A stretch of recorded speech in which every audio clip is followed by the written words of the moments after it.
Warning, this video features a ship that is primarily acquired via gambling mechanics in game. The chance of winning this ship is extremely low and there is no guarantee that you will win, no matter how much you gamble. As a result, I must strongly advise that if you think you have a gambling problem, please stop the video and seek assistance. Without further ado, let's begin.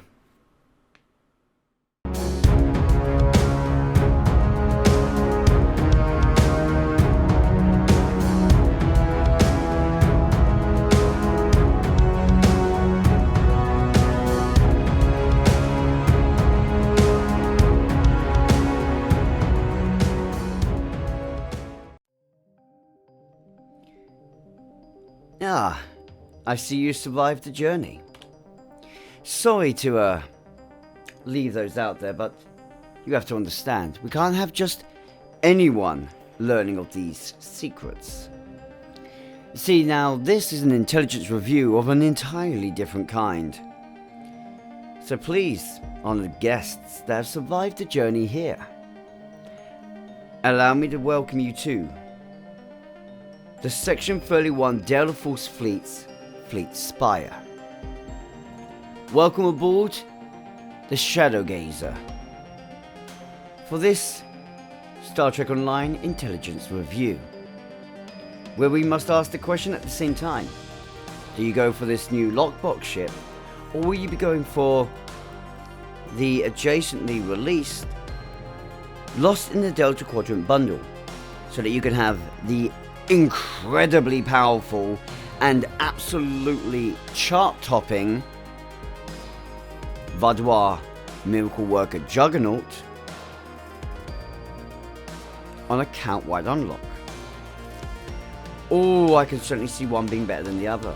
However, that mostly comes down to the fact that the ship in question today is a lockbox vessel and thus could cost you anywhere between £200 to £300, 100 to £300, unless you're incredibly lucky.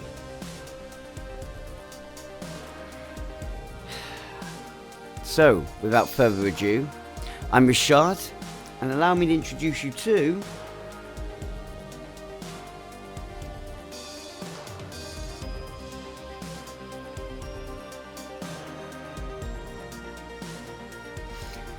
the ship that I have been waiting to see in the game. The Section 31 Dreadnought, apparently. Which kind of makes me laugh, considering this ship is smaller than this ship.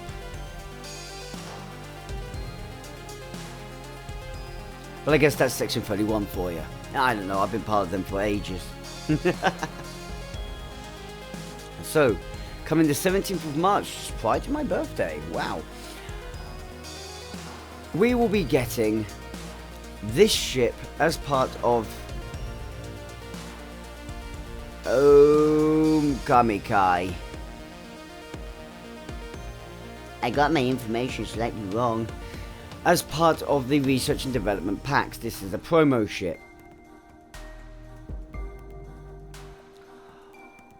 Oh, it's got to be, yeah, 200 to 300 is probably the more accurate quote. This is going to be a very, very pricey ship to get your hands on. But I will say, when it comes to Space Barbie, an absolute beauty. It's definitely a ship that I feel a need to get on that main basis. Now, hop to it. She is a Federation allied ship only. However, if you've unlocked that you can do with the Klingons, or purchased it from the Zen store, you'll be able to fly this also on your other captains. She's a 4-4 weapon layout, which unfortunately for me is not what I was expecting. Oh, let's rush through this.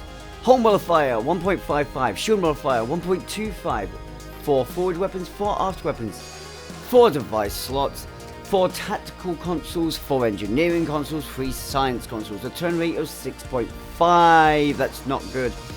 impulse modifier of 0.13, inertia rating of 35, plus 10 to weapons, plus 5 to shields, plus 5 to auxiliary. She can equip dual cannons. She has the dark mode, which is what you saw me using a bit in the beginning. She has swarm mode.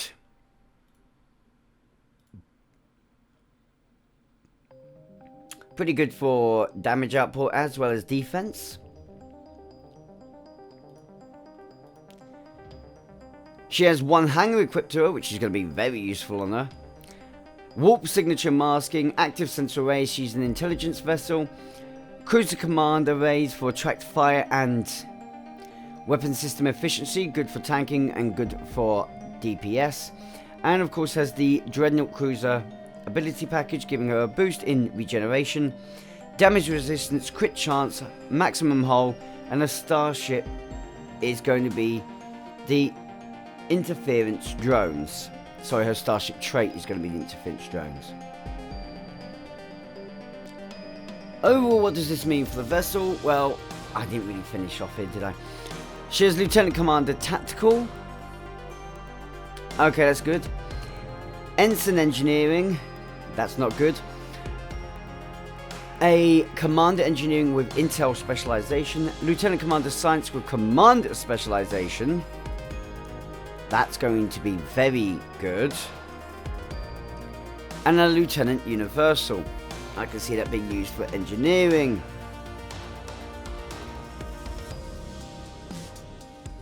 No, actually that could be used for tactical to boost up tactical damage output. So yeah, you'd probably end up finding the Universal is more used for a tactical seat. Maybe Psi if you are running support with this ship. The awkward thing with this ship is the fact that she does seem to want to do all. Which is nice actually. She's definitely going to be a beefy and powerful defensive ship. So you'll easily be able to build some amazing, and I really do mean amazing, tanks with this vessel. Honestly, I'd probably aim at hull tank, but shield tanking should be quite viable with this ship. As far as DPS goes, that turn rate is a little bit poor. It's going to make using dual cannons difficult. But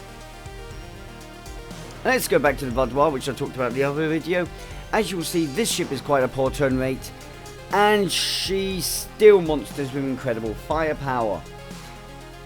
We've also recently had the Terran Cygnus battle cruiser. That ship is the same category, very poor turn rate, but when utilised right, can be a monster of firepower. Honestly, I can see this ship being an absolute powerhouse if thought about and done correctly.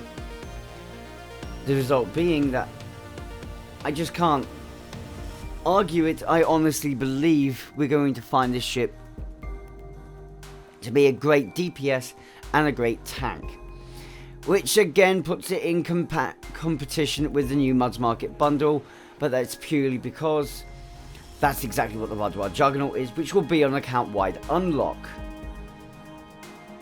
But of course, much more expensive to acquire, but is it guaranteed acquired?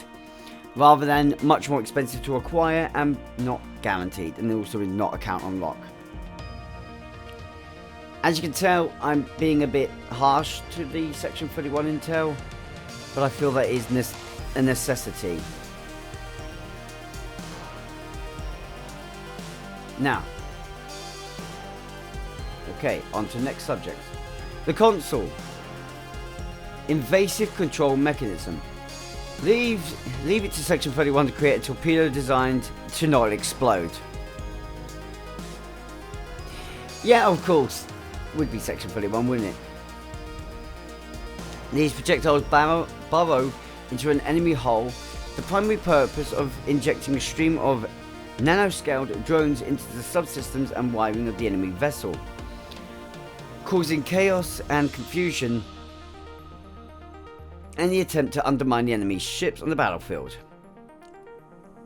So, the initial impact of these projectiles is powerful enough to breach most hulls, dealing kinetic damage in the process. Voila!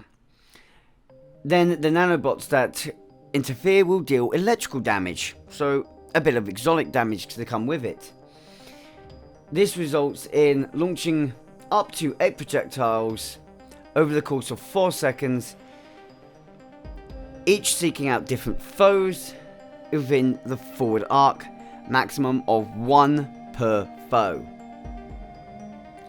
So don't expect this to clobber in a single foe to deal extensive damage.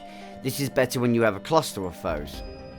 To each foe hit, it will deal kinetic damage and confuse for 15 seconds. That's relatively useful because that's kinetic damage and a control ability that is hopefully going to be significant. While confused, it will also deal electrical damage. Control expertise can extend the duration of the confuse and the linked electrical damage over time. I'm hoping to see that the kinetic damage is decent and the electrical damage is very good. I don't expect this to be very high damage for both of them, but as long as one of them deals significant damage and the other one does fair in its own category, I will be quite happy with this console.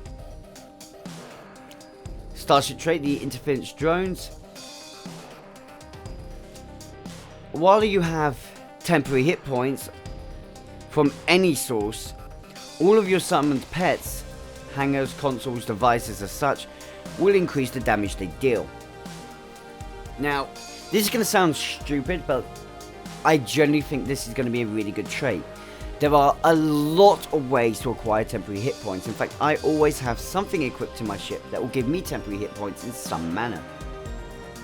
So, no matter what, I will have temporary hit points to help protect my ship, and as such, my hangar pets will have temporary hit points for 15 seconds. And while I have temporary hit points of any source, there's a plus 33% all damage for my pets. This does not apparently apply to targetable torpedoes, anomalies, or mines, or similar.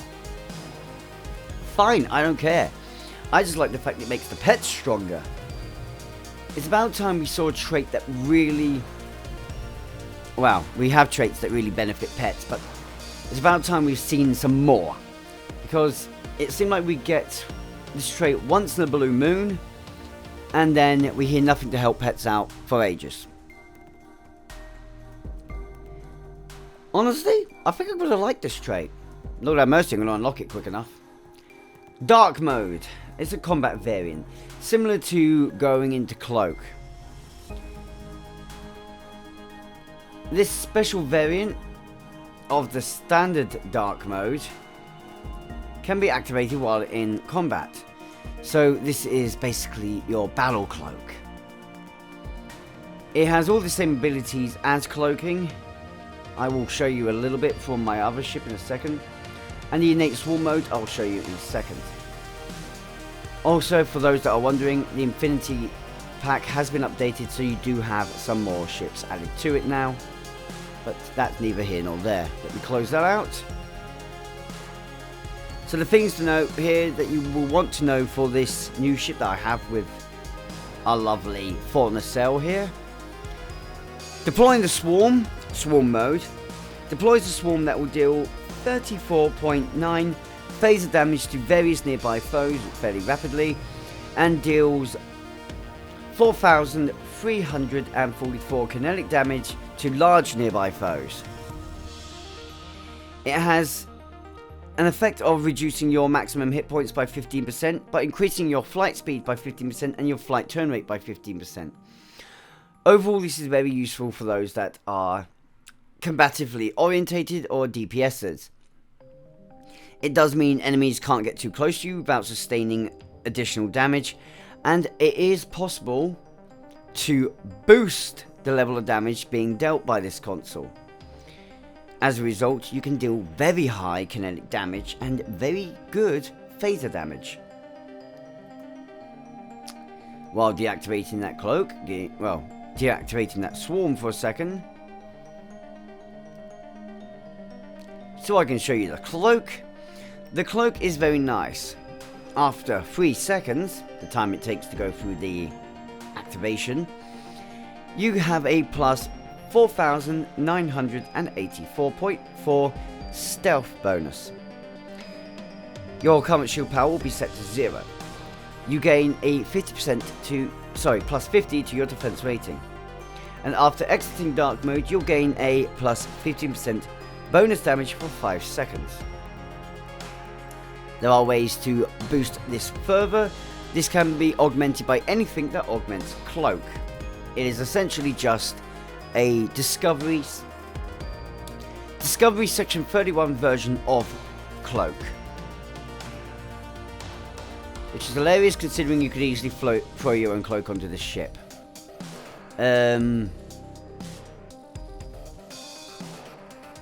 Yeah, I'm generally doing this. Bite me.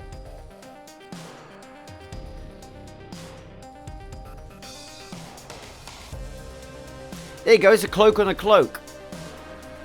Oh, and by the way, yes, that stacks. So yeah, if you can activate 2 different cloaking systems, they work together. Comes in handy, you might like to know that one. With all that being said though, time to wrap it up. Thank you for watching, guys. I hope you found this video informative and useful. I'm sorry it's on the 15-minute side of things, but this was a get the video out there now, and I did want to make sure I covered the distinctly important facts, because let's be frank, like I said, it comes down to the argument, which one do you want? Are we going for a one-time unlock to one of your captains that could be a really good ship, has yet to be tested and proven, and it's going to be costly to try and acquire?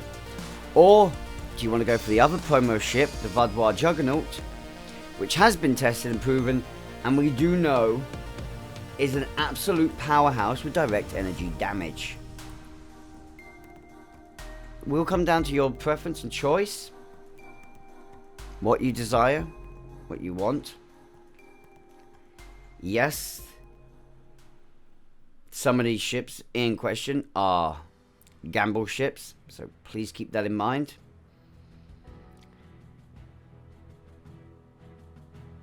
I look forward to hearing from you what you think. Thank you for watching, guys. I really do appreciate you watching to the very end of this video, and a huge thank you to people currently credited on screen for their generosity and support, as they are the ones who have made getting ships like this and the future reviews possible. I could not be doing these reviews without the generosity and support of our Twitch subscribers, our YouTube members, our Patreons, and our one-time donators. It means the world to me. Remember, I'll be giving you a shout out in the future, next videos that we do for reviews, as I always do. And I hope to see you guys in the future. Until then, live long and prosper. And remember, don't let this information leak. We're always watching.